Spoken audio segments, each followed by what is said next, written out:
Ça fait plusieurs années que, grâce à messieurs Karoli et El Oussami, je crois que monsieur Karoli est là, vous pouvez me... Vous êtes bien là.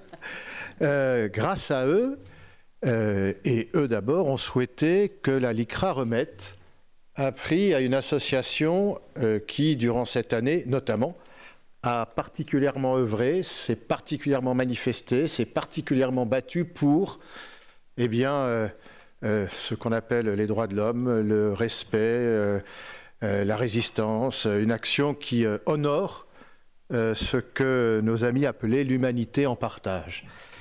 Et cette année, je vais être très court puisque aussi bien la récipiendaire prendra la parole.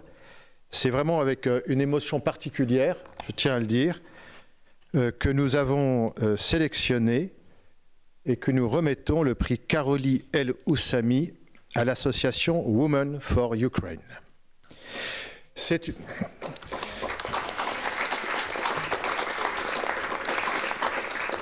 une association, comme vous le savez, qui a été créée par les femmes ukrainiennes dont l'objet est de promouvoir la paix, la démocratie, les droits de l'homme et de la femme, de renforcer les liens et les échanges entre les différents acteurs concernés par le retour à la paix en Ukraine. Elle compte aujourd'hui presque 200 membres. J'ai pu voir même dans la presse qu'il y avait des partenariats avec des jeunes dans le cadre de courses, de jogging, de manifestations sportives pour faire connaître le combat des Ukrainiens et des Ukrainiennes. Je ne vais pas en dire plus parce que je suis assez impatient de vous écouter et je vous remettrai après avec joie le prix qui vous revient. Je vous en prie.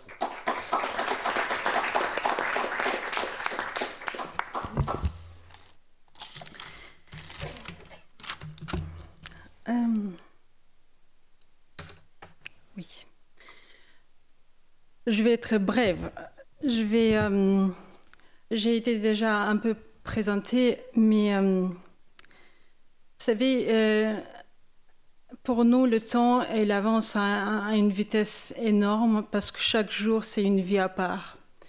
Il y a quelques jours, j'ai été particulièrement émue par un vieux monsieur qui est un survivant du Holocauste et qui, devant le Bundestag allemand, disait que Hitler voulait nous tuer parce qu'on était des Juifs et Poutine veut nous tuer parce qu'on est des Ukrainiens. Il s'appelle Roman Schwarzman, il habite à Odessa, il est citoyen ukrainien et sa vie lui a réservé plusieurs épreuves. Vous savez, et donc je suis ici aujourd'hui pour témoigner de ce qui se passe là-bas, chez nous, en Ukraine. Tout le monde est au courant que la guerre fait ravage, mais ce mot « guerre » veut dire tout et rien à la fois. Ce que je voudrais que vous reteniez, c'est que la nation ukrainienne est littéralement massacrée. Elle est littéralement en train d'être éradiquée. Nos villages et nos villes sont à bas mot exterminés. Ce qui reste après les Russes, c'est des champs vides, sans aucune vie. Et tout ce qu'ils nous laissent, c'est dévastation et désolation. Je suis ici en tant que présidente de Women for Ukraine, mais aussi en tant que vice-présidente d'une autre association qui s'appelle Alsace-Moldavie, puisque je suis moldave et française d'origine, d'origine ukrainienne et juive. Je suis ni migrante, ni exilée, ni quoi que ce soit. Je suis arrivée en France en tant qu'étudiante. J'ai intégré Sciences Po, j'ai fait une licence, un master, un doctorat, et puis je me suis dit pourquoi pas passer le concours à l'ENA. Donc aujourd'hui, je suis la seule Moldave qui a fait le cycle long avec les Français de l'ENA. Et je suis ici en tant que personne engagée dans la construction d'une société civile. Et mon combat est tout simple et compliqué à la fois puisqu'il est multiple. On a tellement de choses à faire et il y a tellement de luttes à mener. Et je ne suis pas de celles qui passent à côté, donc je m'engage à corps et à âme. Donc je lutte tout d'abord pour accueillir dignement les migrants et les réfugiés ukrainiennes et les accompagner au jour le jour dans leur vie quotidienne. Et ici, je voudrais juste vous raconter deux petites histoires de notre secrétaire général qui est là et qui est maman de deux petits-enfants qui sont ici avec elle à Brumat, mais son grand enfant, il est en train de combattre pour le Tsahal en Israël. Et je vous présente aussi notre trésorière qui est de l'autre côté et qui fait partie d'une lignée de femmes fortes et qui vit une vraie vie de migrante, si vous voulez, parce qu'elle a sa vie ici à Strasbourg où elle est immigrée avec sa fille. Et elle a aussi sa vie en Ukraine, puisque c'est là que sont son mari, son fils, son frère, qui est entre autres un héros de la nation. Il a été décoré le 24 février l'année dernière par M. Zelensky en compagnie de Mme Ursula von der Leyen et de plein d'autres personnalités. Donc je ne suis pas toute seule dans ce combat. Mais j'ai un autre combat. Mon combat, c'est de mobiliser et de professionnaliser les associations moldaves, ukrainiennes et géorgiennes autour de la défense des valeurs européennes et universelles. Et ici, je voudrais que vous fassiez connaissance avec quelques représentantes très courageuses de notre diaspora géorgienne qui sont ici. Donc, Natia, Lali... Et Tamara, je vous aime. Sakart Felo, Chemo Sikvarulo.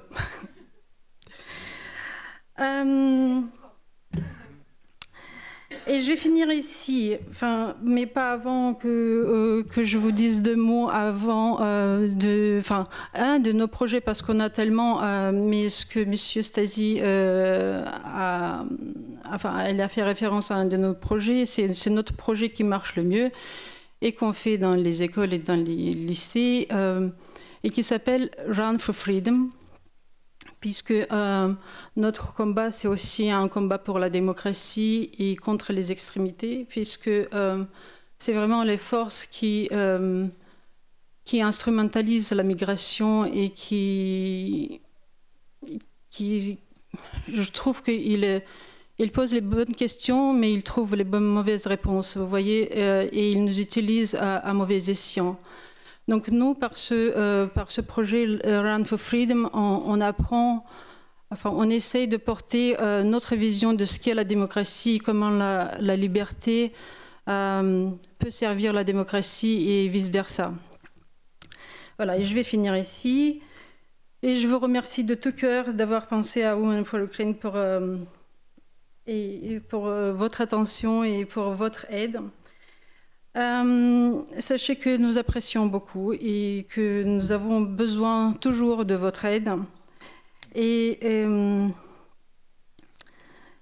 nous restons toujours à votre service, parce que la philosophie de Women for Ukraine, en fait, elle repose sur ce concept de réciprocité. On prend, mais on donne aussi, et on reste à votre service. Si vous avez besoin de nous, on est là. Vous savez, la devise de notre association, c'est être ensemble.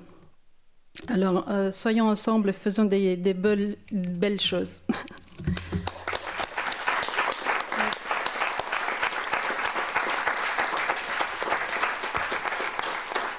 Monsieur Caroli, est-ce que vous voulez... Juste un petit mot, madame. Nous sommes très heureux de vous accompagner. Je voulais excuser monsieur Oussami qui est à Beyrouth en ce moment pour aider sa famille et s'occuper un petit peu des réfugiés syriens dont nous avons parlé ici même l'an dernier, si vous vous en souvenez.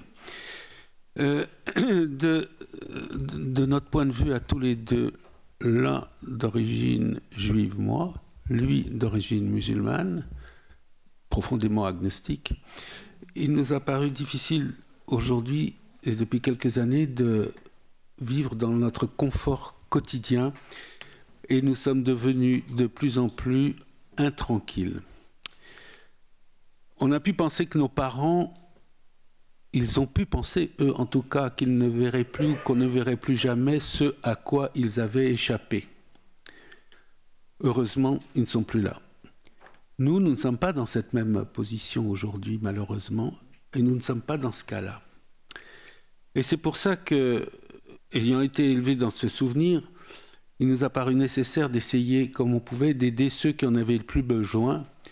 Et aujourd'hui, c'est peut-être les réfugiés qui se trouvent chassés de leur pays, et comme vous l'avez dit, avec un vibrant désir d'y retourner, d'y revenir, ce qui crée quand même une difficulté supplémentaire.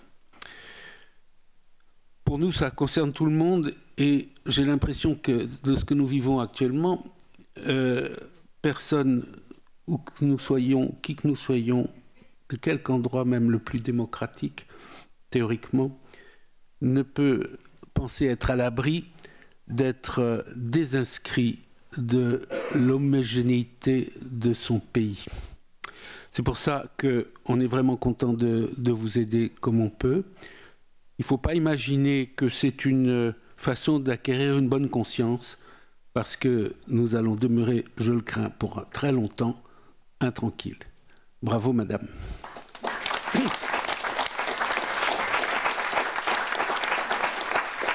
Madame Spenzel, c'est avec un grand bonheur et une grande émotion que nous vous remettons le prix Oussam Karoli 2024-2025.